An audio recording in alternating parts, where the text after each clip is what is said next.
Inovação, segurança, programação, tecnologia, desenvolvimento. começa aqui. Let's begin. DevSecOps. DevSecOps, o seu podcast de segurança em tecnologia.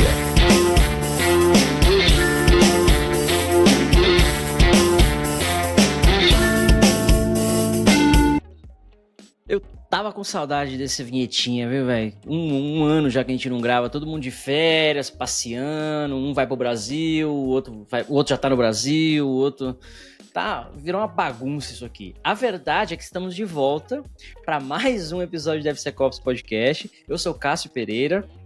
Eu sou o Ben-Hur. E eu sou o Marcos Santos. Aí, ó, time completo. Como é que foi as férias? Vocês descansaram? Férias remuneradas, né? Porque aqui é tudo em ordem, né? Então, eu recebi o 14º, 15º salário aí do podcast. Aí, então, boa, deu pra aproveitar. Vocês recebem salário? Puta, Marcos, expôs aí, cara. Não pode ter esse tipo de conversa de funcionários. Aí, ó, deu Are preto you aí. guys getting paid? Eu recebo em papel higiênico, você não tá ligado. Recebe mercadoria. Cara, é bom tá de volta porque eu passei 3 semanas aí no Brasil, né? Ver família e tal, deu pra descansar bastante, deu pra tomar um sol. Que, como vocês podem ver, quem tá vendo no vídeo aí, vê que já tirou, já tô branco, voltei a ficar branco de novo. O famoso branco europeu, né? Já não tenho mais o sol de novo. Mas deu pra descansar, e os meninos também deram uma boa descansada, eu creio.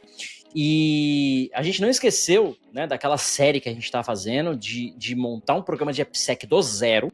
Então a gente já teve 2 episódios, hoje é o 3º episódio, onde a gente vai falar um pouquinho mais sobre o próximo passo nessa jornada. Que jornada é essa? Você vai escutar no episódio número 1, episódio número 2, anteriores a esse, onde a gente começa a falar ali sobre como montar um programa de AppSec. Não vou fazer resumo não, você vai lá e deixa de ser preguiçoso, vai lá, escuta, assiste, enfim.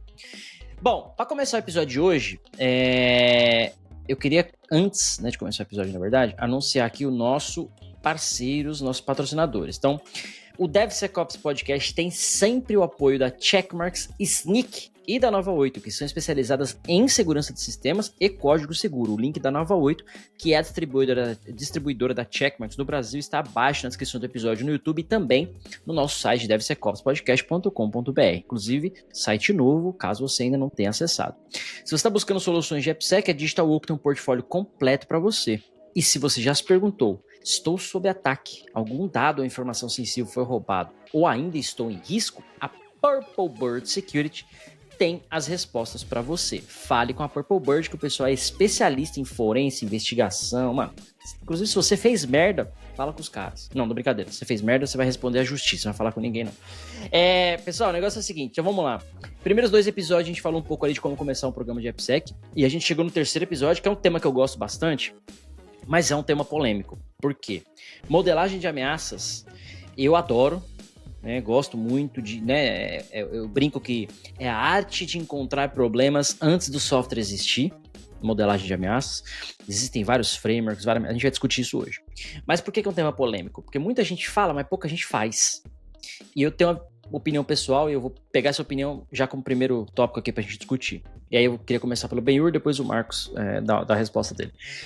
A minha visão é que ninguém faz porque é um trabalho manual.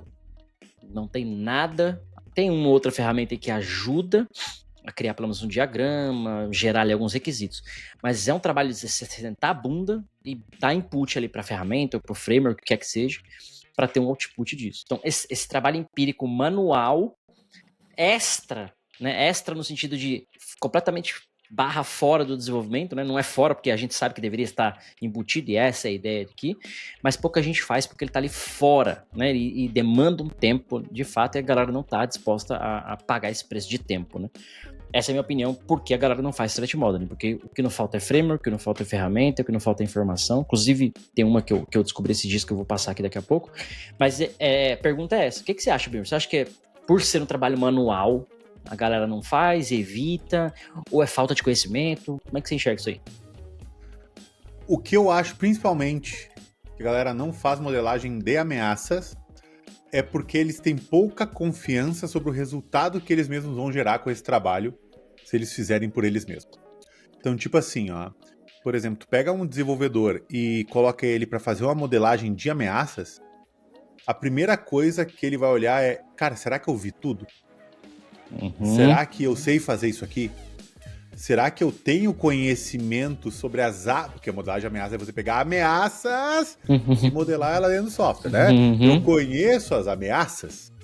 Muitas vezes eles não conhecem. Então, eles olham assim, cara, eu vou fazer, mas eu posso não ser 30% eficiente, 20% eficiente.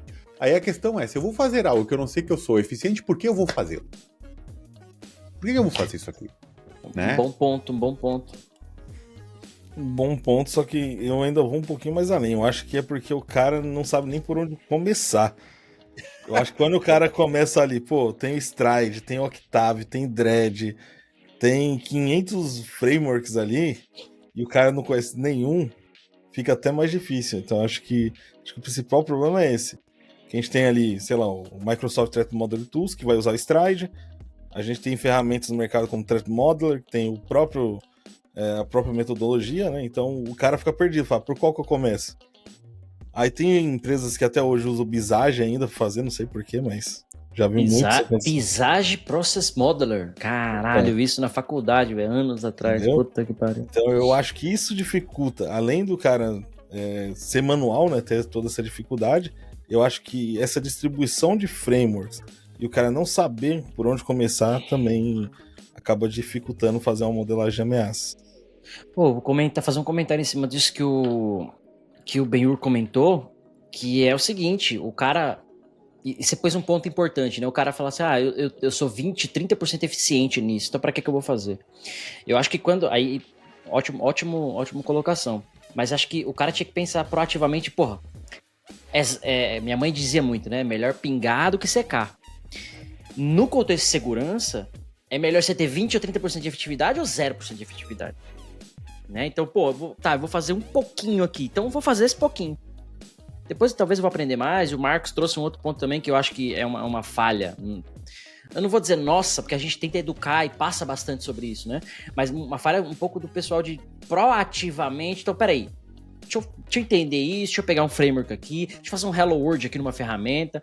Tem o Asp Threat Dragon também, que implementa 3 frameworks por trás dele. Acho que é o Pasta, o Lindum e tem um outro lá que eles implementam, que eu esqueci agora. Mas assim, acho que falta um pouquinho dessa proatividade pra... Deixa eu ver o que é isso, então. Eu vejo todo mundo falando, mas eu não sei, mas eu... Né, acho que como tudo, tem coisas que a gente simplesmente para e fala, não, deixa eu entender um pouco melhor isso aqui, deixa eu ir pra cima, porque isso vai me beneficiar e beneficiar a empresa de uma maneira geral, né?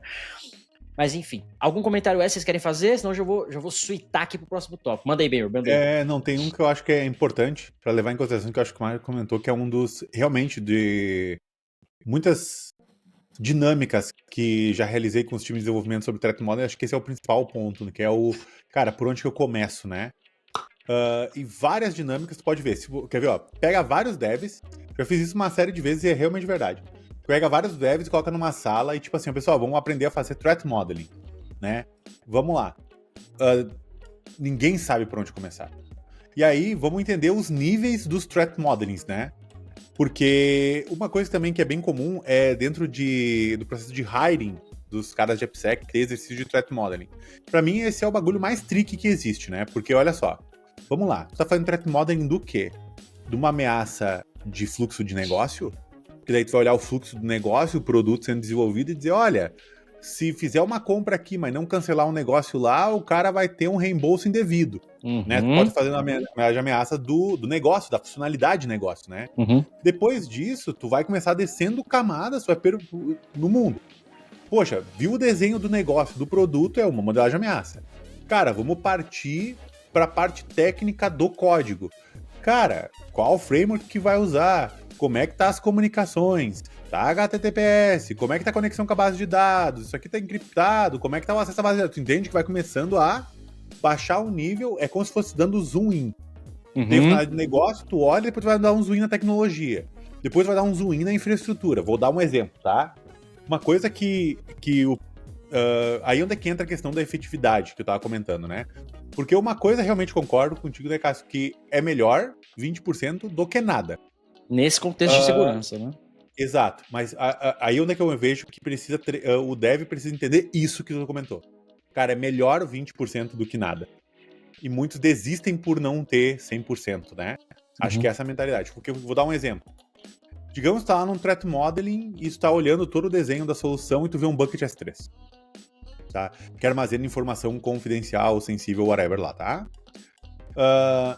O cara fazer um threat modeling num bucket S3 e dizer assim, ó, qual que é a permissão desse bucket? Ele é uma permissão de leitura ou de escritura? E digamos que o cara faz o threat modeling na permissão do bucket, beleza? O cara que parou o threat modeling, ele não sabe o que ele tá fazendo. Por quê? É permissão de leitura ou escritura? Beleza. Quem é que tem permissão, autorização para mudar as políticas de IAM relacionadas àquele bucket? Tem uma SCP na AWS para definir as políticas ou tal de buckets com tags X? E quem pode adicionar a tag, tu entendeu? Tipo, quando tu vai no threat modeling, cara, tu vai muito deep. Porque tu só botar um bucket como read-only não significa que alguém não tenha poder para mudar de read-only para write, saca? Então tu acaba expandindo isso. E aí o cara olha assim, velho, se um desenvolvedor pega um cara de AppSec bom e o cara faz o threat modeling junto com ele, aprofundando nesse nível, tu apavora o cara. Exato. Né? Inclusive tu comentou um ponto aí, né? Que esse é o DevSecOps de fato. Cara, tem um bucket que a aplicação consome. É leitura, beleza, lindo, maravilhoso, acabou. Não. Mas quem tem permissão lá no IAM pra mexer, né, nessa permissionamento do bucket? Quem pode ir lá e apagar a parada? E quem audita isso depois? Porque alguém foi lá e alterou a permissão. Né? Então, isso é supply chain e DevSecOps, que se conecta tudo junto, né? Então um negócio é muito mais profundo, né? E, cara, perfeito. Acho que essa deu uma boa introduzida, né? Por que a galera não tá fazendo modelagem de ameaça, né? Um pouco de falta de conhecimento, um pouco de proatividade, um pouco do que você falou também, né, Benhur? E eu queria trazer agora, então, pro nosso programa de AppSec. Então, a gente entende que no episódio 1 e 2 a gente discutiu, então agora seria o momento de falar assim, ó, legal, vamos começar a fazer modelagem de ameaça. Então, a gente vai definir um processo para isso, qual que é o framework, qual que é a ferramenta, a gente vai chegar talvez mais pro final do episódio, mas eu queria dar um passo atrás agora a gente falar sobre o processo. Como é que a gente traz isso pro time de desenvolvimento? Aquela história, aquele contexto que a gente deu da empresa, né? A empresa já existe lá o hospital, informação sensível, já tem um monte de coisa em produção, vamos introduzir um processo de modelagem de ameaças agora. Qual é o primeiro passo? O que a gente faz? Quem tá ouvindo a gente vai sair desse episódio de hoje e vai falar, legal, eu sei que eu posso começar um processo de modelagem de ameaça aqui no meu time de desenvolvimento. O que vocês acham? Vou começar pelo Marcos agora. O que você jogaria pro time, Marcos? O que você acha? Acho que primeiro identificar as aplicações mais críticas, né? Acho que começa por aí. E através delas ali você vai fazendo igual o Benhur falou, né? Você começa ali pelo o risco de negócio, o que você vai ter nessa aplicação crítica e vai descer no nível. Mas acho que o primeiro passo mesmo é fazer essa identificação e verificar ali qual o nível de proteção que você tem de acordo com a modelagem, né? Boa. Inclusive, episódio 1, se eu não me engano, a gente fez um assessment, a gente falou ali de um catálogo, então dá para já alimentar esse escopo de modelagem de ameaça com esse catálogo de aplicações críticas que a gente fez. Também saber qual ferramenta você vai fazer ou você vai fazer na mão, né? Acho que isso também é bem importante. Boa. Porque no dia a gente já parava pra pensar, legal, então isso definiu o meu escopo de modelagem de ameaça, tá bom. Então aqui no nosso hospital tem 10 aplicações, né, em linhas gerais, 2, 3 delas são críticas, então elas a gente vai introduzir um processo de modelagem de ameaça. Benhur, definimos esse escopo, eu sei que agora eu tenho 3 aplicações que vão fazer parte desse processo. Qual é o próximo passo? O que você acha que a gente tem que fazer? Perfeito, agora vamos, só pra gente dar um passinho ali antes para definir estratégias, né? Nesse caso, a gente está escolhendo fazer modelagem de ameaças em aplicações. Sim. Né? Não em produtos, não em funcionalidade de negócio, que podem envolver várias aplicações, né? A gente vai pegar uma aplicação. Bem, se a gente vai pegar essa aplicação, a parte mais fácil para mim, os kick wins, beleza. Vamos toda a parte de, cara, peguei a aplicação crítica. Eu já sei porque ela é crítica. Eu já sei para que serve a aplicação. Eu já sei qual é o time que trabalha naquela aplicação. Se você não sabe, olha o histórico de commits, né? Tem uma dica que eu sempre dou para todo mundo. E a nossa entrevista, a gente entrevistou a galera antes. Então a gente já sabe quem é quem, né? No episódio 2, pessoal, ouve esse episódio que é ouro. Já que tá usando o GitHub, o desenvolvedor contribuinte tá lá, né, também. Exato, tá tudo lá, né? Pull request, merge request, tudo lá, né? Então assim, é aquele esquema, né? Uma dica que eu sempre entrego pros profissionais é, se você for pesquisar uma informação, primeiro de tudo, faça o exercício de, e se ninguém na face da Terra pudesse me dar essa informação? como que eu conseguiria ela? Entende? Vai atrás, abre o Google Drive, vê se não tem um documento vazado, vai no repositório, lê as bagulhos, sabe? Tipo, só pergunta pra alguém em última instância que tu vai aprender muito sobre a empresa e as coisas que tem com isso, né? Então, assim, já sabemos, já entendemos todo o contexto da aplicação, já temos lá o que é, por quê e quem é que participa da aplicação, beleza? Que win? Cara, pega o Security Baselines e aplica em cima da aplicação. Entende? Pô, nosso Security Baseline tá dizendo lá que tudo tem que ter HTTPS, né? Beleza. Cara, essa aplicação aqui tá com HTTPS? Tá. Se você encontrar uma forma em determinado momento de validar automaticamente, porque tem outro nível do Security Defaults do Baseline, que é eu ser capaz de identificar de forma automática a falha dele. Por exemplo, tem algum lugar onde tem um log das requisições, alguma coisa passa HTTP por lá, entendeu? Mas isso aí é outro assunto, né? O que a gente tem de forma automática.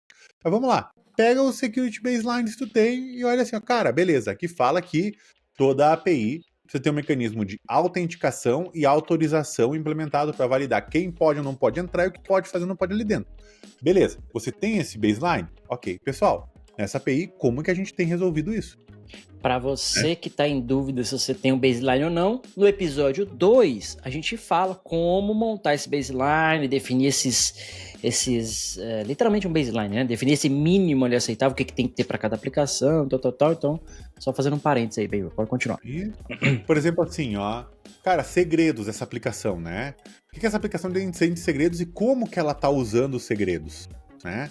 E aí a gente começa a ter as boas práticas. Por que o Security Baselines ele é tão importante? Porque, perceba, você vai estar numa reunião com desenvolvedores, conversando com eles, fazendo perguntas importantes.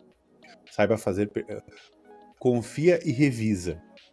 Os caras deram a resposta, mas faz um check. Faz um check como é que tá o bagulho, tá?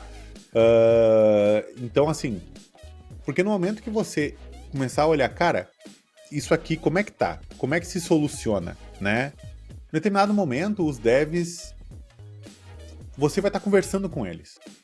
Talvez alguém não tenha participado da reunião, talvez alguém tenha esquecido de alguma coisa. Então, a primeira vez você responde, a segunda você tem que enviar um link.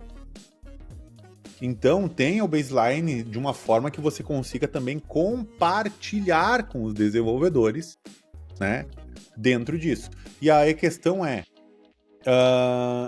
como que você registra as ações pendentes desse threat modeling, né? Para registrar de uma forma que, cara, olha só, vi aqui que vocês estão usando segredos em variáveis de ambiente. A gente já mudou isso, a gente já está com arquivos em mount, etc, dessa forma, ou por um Kubernetes SQL, não sei o que, whatever, tá? Então, ó, isso aqui tem que mudar. Beleza, perceba que é uma ação, a gente está gerando uma ação para o time, uma tarefa para o time, né? E essa tarefa precisa ser descrita e traqueada, né? Aí tem que também estar bem definido onde é que vai ser feito isso, né? Boa, acho que seria esse próximo momento agora. Mas antes de chegar nesse próximo momento, eu queria adicionar minha colaboração também nesse ponto, que é o seguinte, você falou bem, né? A gente vai olhar para as ameaças olhando para o nosso baseline, legal, ali a gente vai ter um catálogo de ameaças, mas a gente também vai ter ameaças que não estão lá, né? Coisas, por exemplo, a gente vai definir, vamos fazer um processo de modelagem de ameaça, e em algum momento vai ser definido qual framework, né? A gente, acho que não faz nem sentido a gente definir aqui, colocar, não, vamos usar esse ou aquele, né? Como exemplo, vamos fazer o Stride, beleza. Mas para esse processo vai depender um pouco do time, os testes, o que gosta mais, o que se aplica mais, porque o framework, no fim das contas, ele é só um método, né, de você aplicar aquilo. Mas a ideia é fazer modelagem de ameaça, né? Qual framework você vai usar, acho que acaba sendo independente. Eu já vi lugar usar 2 ao mesmo tempo, porque cobre 2 coisas diferentes, enfim. Mas você vai para o Stride da vida. O nosso baseline de requisitos de segurança que a gente falou pode não ter coberto lá coisas com tempering, por exemplo, elevation of privilege, né? Coisas do tipo.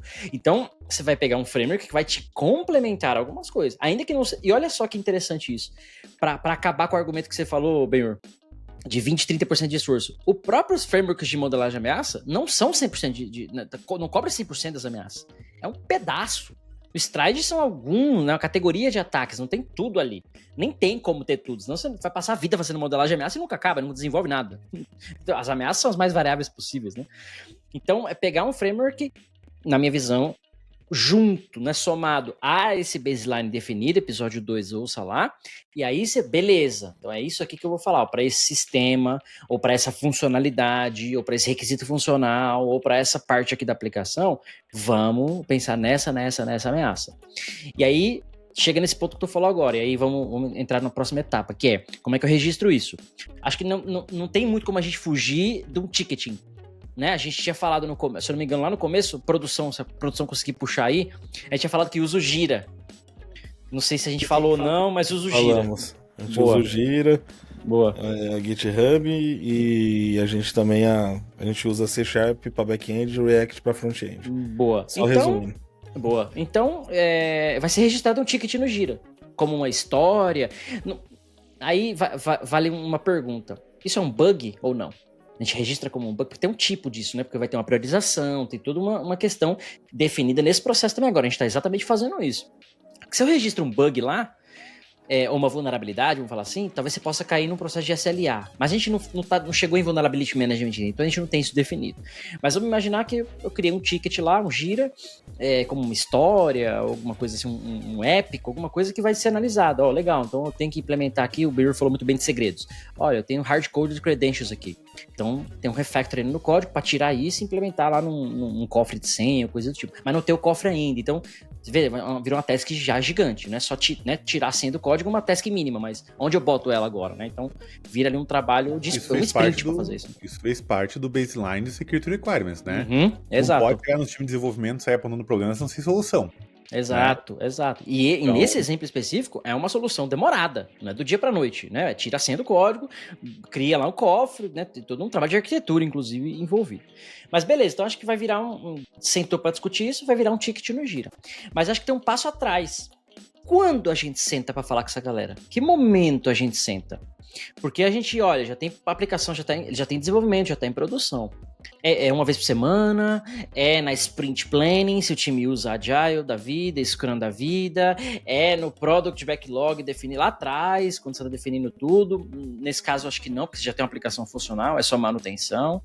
Então, o meu fio de colaboração, e aí eu queria o comentário do Marcos na sequência, beleza, time, a partir de agora, para essas aplicações, a cada 2 semanas vocês têm uma sprint review e uma sprint planning, né, para planejar a próxima sprint. Então, nesse momento, eu estarei lá com vocês, eu, segurança, estarei lá com vocês, junto com o time de desenvolvimento, porque a gente vai fazer modelagem de ameaça. Né, faz parte do processo agora que o time de segurança, ou alguém de segurança de AppSec, estará envolvido nessas discussões. Por quê? Porque é na sprint planning que a gente vai definir o que será desenvolvido próximo. E aí você chega num nível granular. Olha, então no próximo sprint a gente vai desenvolver uma nova tela de login. Vamos desenvolver um novo logoff. Vamos desenvolver uma nova tela de cadastro. Tem uns bugs que precisa corrigir. Então, nos lugares que esses bugs estão, vai fazer a revisão de modelagem de ameaça, por exemplo. Porque, e veja, isso não é de fato já a correção. É entender as ameaças que vão gerar tickets, que o Benhur trouxe muito bem agora, que vão ser priorizados em algum momento, né? Mas acho que esse seria um pouquinho do processo. Vocês concordam, Marcos? Benhur, concordam? O que você acha? Cara, concordo. Eu acho que, assim, a linha de pensamento está correta. Só que antes de falar com o dev, eu acho que tem um passo ainda antes disso, né?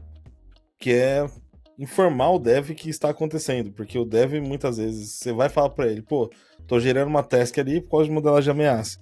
O cara não vai nem saber o que é. Então, acho que fazer uma comunicação, informar o dev que vai começar a chegar novas tasks, que ele vai ter ali um trabalho extra, vamos dizer assim, né? Para fazer uma correção a mais, aí vai ter que dedicar um dia da semana ou 2 para fazer ali algumas horas, para fazer aquelas correções e que são prioritárias. Aí sim, acho que começar a abrir ticket e começar também a colocar dentro da sprint dele, uma vez que ele já está informado e não vai pegar de surpresa. Porque, de novo, se a gente pegar o dev de surpresa, ele corre, ele não vai fazer, a gente tem que puxar ele pro nosso lado. Então, acho que esse step é um step que eu faria, de comunicar, trocar uma ideia, antes de começar a jogar a task no colo do cara. Aí eu vou jogar um abacaxi já descascado, Benhur. Essa comunicação que o Marcos falou. O importante é a ponta do abacaxi. Essa comunicação que o Marcos falou, concordo. Mas ela é pro dev ou pro PO? Porque, eu vou fazer um parênteses aqui, tá? A gente esquece que dev é só empregado e faz o que é mandado. Né? Também. Assim como nós. A gente tá partindo do princípio, a gente que eu digo, em geral, o mercado tá partindo do princípio que o desenvolvedor escolhe, faz, dita as regras, segue a vida. Cara, é um empregado, você vai fazer. Eu tenho um sistema, o usuário vai falar, eu tenho um sistema novo, eu quero que faça isso e isso. E ele vai executar aquilo. Então, essa comunicação eu acho que seria pro PO.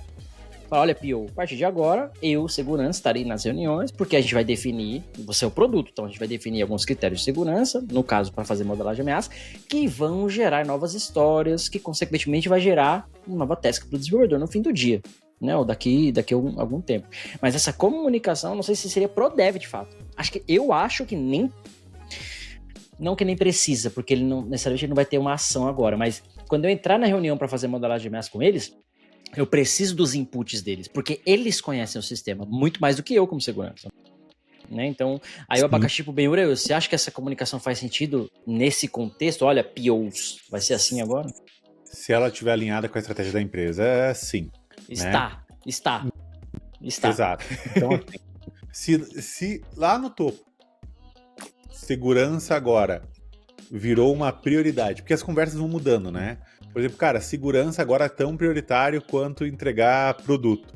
Essa é a conversa que rola lá em cima. A gente sabe que se tiver alguma coisa que pode colocar dinheiro no bolso, vai ser prioridade. A única coisa de segurança que vai ser prioridade é o que pode tirar esse mesmo dinheiro do outro bolso. Né? Então o restante vai ficar em backlog, né? Então, assim, aí onde é que entra a política e a estratégia. Então, digamos que lá em cima tá alinhado, né? Vamos lá. Segurança é prioridade, junto com o desenvolvimento. Mas se algum desenvolvimento põe dinheiro no bolso, ganha mais prioridade. Então você tem que ter alguma coisa que mata esse dinheiro para ganhar a prioridade da sua tarefa de segurança. Isso estando alinhado, né? Automaticamente tem uma rodada anterior de apresentação das ações de segurança para a empresa, ou para um grupo, ou para um cluster, whatever, né? Aonde vai ser comunicado que, olha, nós vamos estar nos comunicando com as equipes, né? Para elevar o nível de segurança das nossas aplicações, elevar o nível blá, blá, blá e tal, por causa de riscos X, Y, blá, blá, blá. Ok, beleza. Feito isso, porque a comunicação ela tem que ser adequada também, né? Então, audiências adequadas, né? Audiências adequadas, exatamente, né? Por exemplo, cara, tem que chegar falar com os POs, com os managers, senior managers, a conversa não é a mesma que eu tenho pro dev, né? A conversa, ela é diferente. O senso de importância é diferente. Então, outra coisa que gera muito medo, né, muito receio, muito ódio, às vezes, nas equipes de desenvolvimento, é eles não terem previsibilidade do quanto de esforço vai ser necessário resultado das ações de segurança, né? Do tipo assim, cara, vou largar uma task por dev lá, eu matei a sprint com dev, entendeu? Saca? Porque, vamos lá, aí o chefe do chefe daquele cara quer aquele produto pra agora. Porque já aquele cara prometeu pro outro cara, que prometeu pro outro cara, que prometeu pro outro cara, entendeu? Então, por isso também tem que estar alinhado de atacar bem o crítico, né? Cara, vamos focar bem no crítico. E aí o que define crítico? Que é outra questão, né? Cara, a gente vai se focar naquilo que é facilmente atacável e que pode deixar a infraestrutura inoperante, o que pode causar um impacto financeiro por fraude ou por roubo de dinheiro, por falhas nas APIs, que pode levar a X coisa. E aí tu coloca os impactos de negócio que vão ser foco e tomar prioridade naquele desenvolvimento. E aí é onde entra, poxa, mas é que eu não sei quanto tempo vai levar essas tarefas e tal. Aí tu ganha um jogo. Quanto mais cedo a gente fizer isso na etapa de desenvolvimento, menos impacto tem no tempo que vai levar essa tarefa para corrigir. Por exemplo, se o código já existir, já estiver em produção, cara, talvez tu vai levar uma sprint, 2 sprints para corrigir o problema. Se isso mesmo for feito lá quando a gente estiver desenhando, definindo as user stories, ou estiver planejando o produto, isso talvez leve 2 horas. Exato. Exato. É o comentário que eu ia fazer. Para colocar segurança junto com a parte de história ali da aplicação, né? Até o Cássio já falou sobre isso, a gente já gerou até polêmica, né? Benhur também. Threat Modeling User Stories. Porque qual o melhor momento, né, de fazer isso? Que acho que também é um outro impacto, né? Tá pronto, beleza, já tá ali, mas se você vai começar uma aplicação nova, você vai fazer depois da aplicação tá pronta, vai fazer antes de começar a aplicação, vai fazer junto com a arquitetura ali.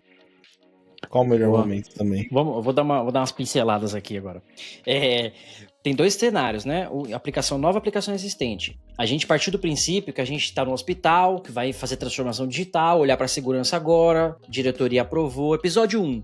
Então, vamos começar a fazer. Aí agora a gente definiu o processo, legal. Então, a cada sprint planning, a gente vai sentar para fazer essa modelagem, definir novos itens que vão ser priorizados de acordo com X. A gente vai chegar nisso talvez num outro episódio, né? Vão ser priorizados de acordo com X. Vai fazer agora, vai fazer um sprint, vai demorar 2 sprints, vai demorar 2 horas. Vai ser priorizado, vai ser feito, né? Acho que no nível de processo de modelagem de ameaça, a gente chegou num acordo de legal. A gente comunica, define, comunica e senta nas sprint plannings para fazer isso. Não usa sprint planning, usa o waterfall, beleza. Então, na fase de requisitos, você vai sentar lá com o cara, beleza, né? Independente disso. E tem um segundo momento que a gente comentou, né? O framework é independente, né? Porque ele aplica o A, o B, o C, o todos. O resultado, no fim das contas, são ameaças e requisitos de segurança que vão ser implementados. Ponto. O que eu gostaria de contribuir aqui? Tem um cara chamado Adam Shockstack. Eu vou deixar o link aqui no YouTube. Leading Application Security, Threat Modeling Expert. Monstro. Esse maluco tem um post dele só de games de AppSec que já é fantástico, né? Inclusive, vou soltar um spoiler, hein? Pode ser que ele venha gravar com a gente aqui, hein? Cara, não faz a gente sonhar, não, cara. Não faz a gente sonhar. É o sonho de vida tá no podcast com esse cara. É o sonho de vida, cara. Pode ser. Conversas, como diz o contratação no futebol, né? Conversas avançadas. Então, não faz a gente sonhar, não, cara. Enfim, ele criou um framework chamado Shockstack 4 Question Framework for Threat Modeling, ou o framework de 4 perguntas para modelagem de ameaça. E quais são as 4 perguntas? Em resumo, depois o pessoal olha no link, vai estar o link na discussão aqui, ó. Primeira pergunta, você vai fazer modelagem de ameaça, vai fazer a primeira pergunta. O que estamos trabalhando? No que estamos trabalhando? Né? Nós, time de desenvolvimento, AppSec, estamos fazendo o quê? A tela de login agora. Agora é um novo cadastro de usuários, agora é um novo sistema de pacientes, né? De gestão de quartos, por exemplo, lá da UTI, do hospital que a gente está falando. Legal, primeira pergunta. Segunda pergunta, e talvez a mais importante. O que pode dar errado do ponto de vista de segurança? What can go wrong? O que pode dar errado? Terceira pergunta. Essa, na verdade, é a mais importante, né? O que vamos fazer sobre isso? What are we going to do about it? Ou seja, estou fazendo a tela de login. Beleza, esse é o nosso requisito funcional. Que, para quem não sabe, é a matéria-prima do software, né? O requisito funcional. Então, se é um software novo, você já consegue modelar só com a lista de requisitos. Mas partindo do princípio que aqui a gente tem um software funcional. Legal, então vou fazer uma tela de login nova, tá? É isso que a gente está trabalhando agora. O que pode dar errado?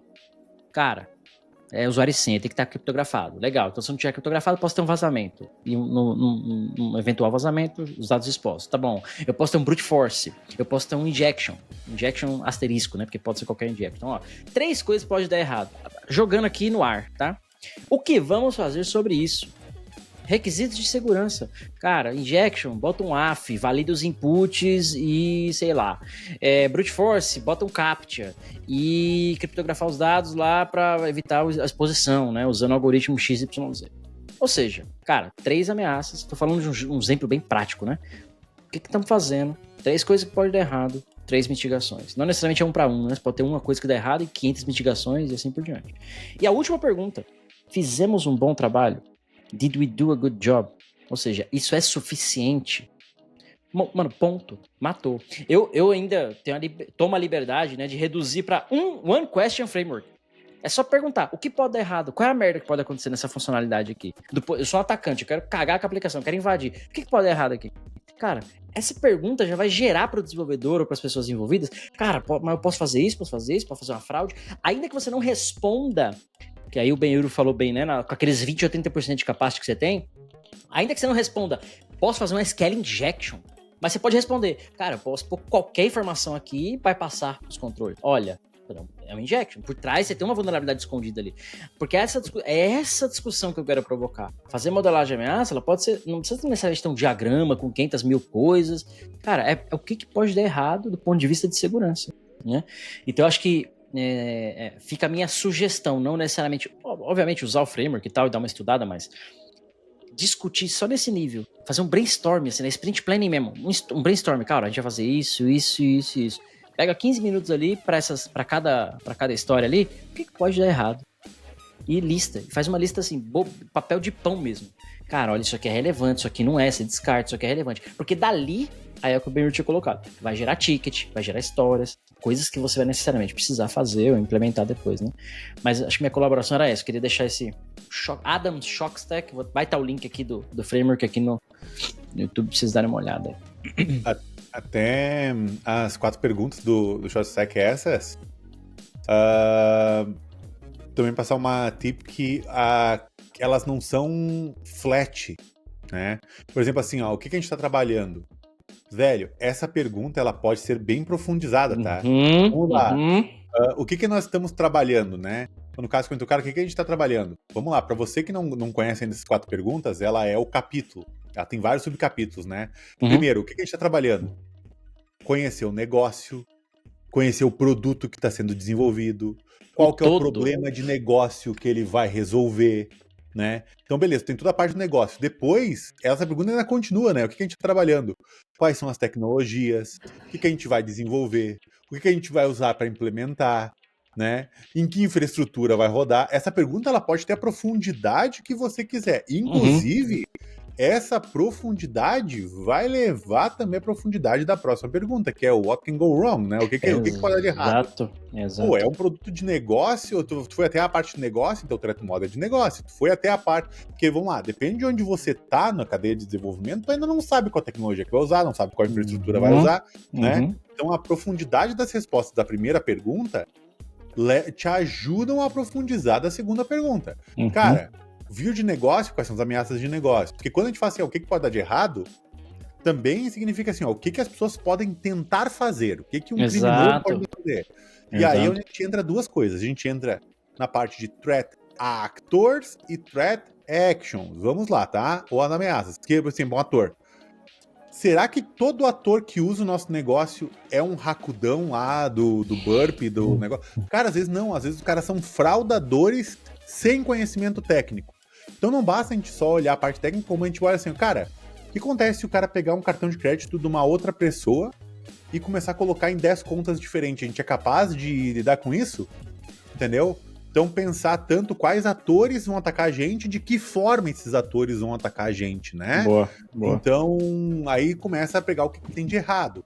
E aí, foi negócio, o que dá de errado no negócio? Foi de aplicação, o que dá de errado em aplicação. O negócio perguntou, porra, aqui pode ter um SQL injection, né? Beleza, a gente já tem alguma medida automatizada, um SAST, alguma coisa assim que tenta pegar isso aqui? Ou não tem? Porque os cuidados são bem diferentes se não tem, né? Então, tipo, velho, aí depois o que a gente fez, né? O que a gente vai fazer com aquilo, né? Quais são as contramedidas que a gente vai fazer para mitigar essas coisas? E a última pergunta para mim, que é se a gente fez um trabalho melhor, porque ela é o threat modeling do threat modeling, né? Por exemplo, a gente colocou uma mitigação. Colocamos, beleza. Pode ter vulnerabilidade na mitigação. Vou dar um exemplo clássico, tá? O cara estamos fazendo uma transferência financeira de uma coisa de transferir de dinheiro de uma conta para outra. Não, olha só, se o cara botou mais de 5 mil reais na transferência financeira, é bom a gente colocar uma reautenticação, né? Beleza. A gente tem reautenticação? Cara, não tem. Tá, então vamos fazer o seguinte, tá? Vamos enviar um código de 6 números pro e-mail do cara, e o cara tem que confirmar esse código aqui, que depois que ele confirmar, daí sim a gente deixa ele fazer transferência. Beleza. E ninguém botou... Aí tá feita a mitigação. Show, tá feita a mitigação. Mas se o cara fizer um brute force no código, passa, porque ninguém fez o threat modeling da parte do código, entendeu? Então tem uma vulnerabilidade dentro da mitigação. É tentar não ficar infinito, mas essa pergunta ela é muito importante para não achar problemas dentro da solução proposta, né? E você falou um exemplo legal, que é a questão do... Você vai ter, às vezes, mitigações para uma vulnerabilidade em etapas diferentes. Você falou do SQL Injection, eu comentei do SQL Injection, legal. Eu tenho uma aplicação em produção? Tenho. Como é que eu resolvo isso? Cara, input validation, você vai ter que fazer refactory do código. Uma coisa. Segunda coisa, o AF. Que você não precisa necessariamente mexer no código. Você vai lá, aplica um AF, habilita regras, monitora isso. Então você já tem 2 mitigações em camadas diferentes. Camadas completamente diferentes, que não depende uma da outra, né? Se você fizer bem o input validation, o AF, ele se... bem entre aspas, tá, gente? Se torna dispensável. Mas não necessariamente, né? Ele acaba sendo ali uma primeira camada de proteção. Então você vai ter ameaças que vão demandar mitigações em etapas diferentes do desenvolvimento. Vai ter etapa que é código, tem etapa que é infra, tem etapa que é produto, tem etapa que é só monitoramento. Então, assim, tem etapa que é arquitetura, você tem que definir criptografar. Tá, que algoritmo que você vai usar, por quê, qual que é melhor, onde vai gravar a chave, onde não sei o quê. Então, você volta uns passos de arquitetura para uma aplicação que já está funcionando, que é o nosso cenário aqui. Então, tem que tomar um pouco de cuidado com isso também, mas é isso que você falou, a profundidade das questões vai te dar... De fato, né? Essa é a modelagem de ameaça, né? Fazer essas perguntas, chegar na profundidade adequada e pegar o output que tá escrito. Né? Fala, Marcos. Tá ansioso aí? Não, agora vocês já responderam já o que eu ia falar. Agora eu vou ficar quieto. Muito bom, muito bom. Os caras não param, velho. Os caras são 2 metralhadoras de falar. Eu sou uma máquina, eu venço e venço. Eu não sei o que é derrota. Então vamos... A única vez que eu perdi pra mim mesmo. Cara, essa frase eu sempre lembro do professor Girafales falando, nunca me enganei, não, Chapolin, eu nunca me enganei, só me enganei uma vez, quando achei estar enganado. Sensacional. Senhores, deixa eu fazer uma coisa aqui, ó, ver se vai funcionar ainda, tá funcionando ainda. Devil May Cry. Agora esse gritinho pega toda vez. Essa vinhetinha do Devil May Cry, desenvolvedores devem chorar. O que a gente vai falar hoje pros caras chorar? Dev, eu quero que você chore. O que faz o Dev chorar? Dá pra pegar o tema de hoje, dá pra falar coisas aleatórias. O que vocês acham que faz o Dev chorar? Quer soltar aí? Eu tenho uma na manga aqui. Começa aí então, já que você já tem. Eu acho que é falar pro Dev assim, ó. Você falar pro Dev assim, o seguinte, Dev, eu preciso de um diagrama da aplicação. Um diagrama de fluxo de dados que seja, qualquer diagrama. Cara, hoje em dia a galera simplesmente não faz mais isso. Ele nem sabe fazer, Cássio. Nem sabe. O cara não sabe mais o que é o ML, né? Então, cara, eu preciso de um diagrama da sua aplicação. Pra quê? Não, porque eu vou fazer a modelagem de ameaça, eu vou fazer uma revisão de segurança aqui, eu preciso de um diagrama da aplicação. Por que o cara vai chorar? Porque não tem. Então ele vai ter que fazer, se necessariamente ele, né, você tem um certo poder pra demandar isso. Ele já vai sentar e chorar. Porque ele não tem, porque ele às vezes não conhece a aplicação como um todo. Então, eu acho que pedir um diagrama de DFDzinho simples, pedir pro Dev faz ele chorar. Cara, olhando as pesquisas recentes, isso é um dado. Dizem especialistas. Não, é pesquisa recente mesmo. Cerca de 70% dos devs hoje estão usando IA para codar. Então eu falaria, você vai codar sem IA. Ó, essa é uma boa, hein? Vai codar sem IA, boa, gostei. Gostei, boa. E aí, Benhur, tem alguma pra fazer o dev chorar hoje? Tenho. Me passa por descrito o que faz tua aplicação. Essa é foda. Eu não sabia também. fazer o readme, imagina eu escrever ali. Essa foda também. Nossa, o cara não sabe pôr no readme. Boa. Boa. A gente pode fazer assim que o threat model só me descreve aí o que faz tua aplicação. Nossa, cara. 3 pancadas hoje no dev, hein? Não vai mais usar IA, me dá um diagrama e descreve pra mim o que sua aplicação faz. Acabou, velho. Acabou. Choro na certa. Vai chorar. O bichinho chora. Boa. Senhores, acho que fechamos o episódio de hoje. Vocês querem falar mais algum ponto? Acho que a gente falou bem ali de por que a galera não tá fazendo modelagem de ameaça, algumas dicas de como começar a fazer, implementar um processo de forma simples, né? Começar a comunicar as pessoas envolvidas, vai começar a sentar com o pessoal na rotina deles. Veja que a gente não criou uma rotina nossa, vai sentar uma reunião fazer modelagem de ameaça, não. Nós, AppSec, estamos nos integrando, né, ao processo deles, então é na sprint planning, é na sprint review, por exemplo, para verificar se o que foi feito, foi discutido, foi implementado, enfim. Então acho que e framework e ferramenta, acho que não é irrelevante, né, mas não necessariamente seja importante para esse contexto, né? O cara pode usar o framework que quiser, a ferramenta que quiser, enfim. O importante é mitigar problema, né? Mitigar risco, né? Mitigar ameaça. E fica a dica aí, não sei se vocês já viram alguma startup, alguma coisa assim, fazendo algo do tipo assim, ó. Cara, algum chat que o dev consiga conversar e daí te entrega uma pré-modelagem ameaça, assim, sabe? Tipo, porque eu vejo algumas coisas do tipo, cara, tu sobe até o mundo, até a alma, lá. Faz o upload de tudo. E aí tu começa a perguntar. Isso aí, assim, ó, isso existem vários. Até o Notebook LM lá do Google faz isso, né? Mas algo que, tipo assim, ó, porque, por exemplo, quando a gente chega com o dev, a gente chega lá e conversa com o cara, olha só, vamos lá, me explica agora um pouquinho, rapidamente, qual que é o contexto, tu entende? O cara vai conversando, tem esse bate-volta da conversa, entendeu? pra daí tu começar a sacar as coisas. Hoje eu ainda não vi. Não vi nada assim que tenha um modelo similar, sabe? Na Black Hat da Europa, que foi agora dezembro de 2024, eu tive a oportunidade de ir. Inclusive, o Business Hall lá é gratuito. Então, quem estiver por Londres, acontece em Londres, o Business Hall lá é gratuito. Tem uma startup, adivinha de onde é? Adivinha de onde? Só vale uma tentativa. De Israel. Tem uma startup de Israel. Que dúvida. E, cara, eu não é nem fazer propaganda não, mas eu tenho um banner em algum lugar aqui, que tava um papel aqui perto. Enfim, o que eles fazem, cara? Você integra o agentezinho deles lá, a ferramenta deles lá, eles vão começar a ler o teu SharePoint, o teu Gira, eles vão ler onde você escreve as histórias. Olha, eu tô fazendo a tela de login, é assim, assado. Ele vai ler tudo isso. Lembra que é SharePoint, Confluence, Gira, enfim, ele lê toda essa base de conhecimento e disso ele vai extrair, olha, eu vi aqui que você tá fazendo a tela de login. Você considerou isso? Boa. Isso aí é maneiro. Cara, Boa. eles usam IA, obviamente, pra fazer. Tem um monte de coisas de linguagem, entendimento e tal.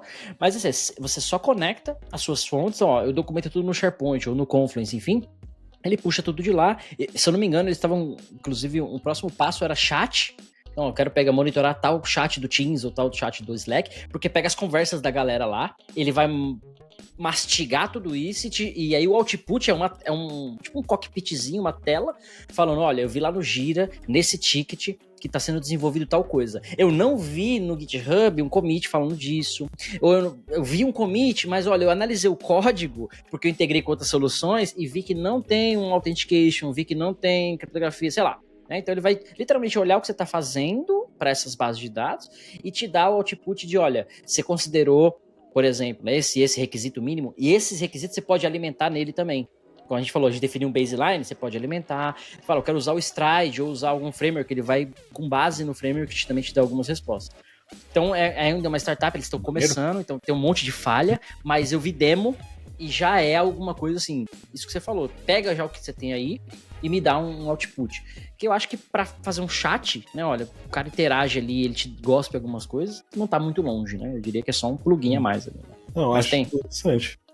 A única coisa que eu teria, assim, não um pé atrás, mas eu pensaria duas vezes o quanto os devs hoje em dia estão realmente explicando sua aplicação, descrevendo, criando histórias ali, fazendo uns requisitos bonitinhos. Porque startup, cara, normalmente é na base do foda-se ali. Pô, eu quero criar um app, eu não vou criar uma história, seguir todo o processo ali, né?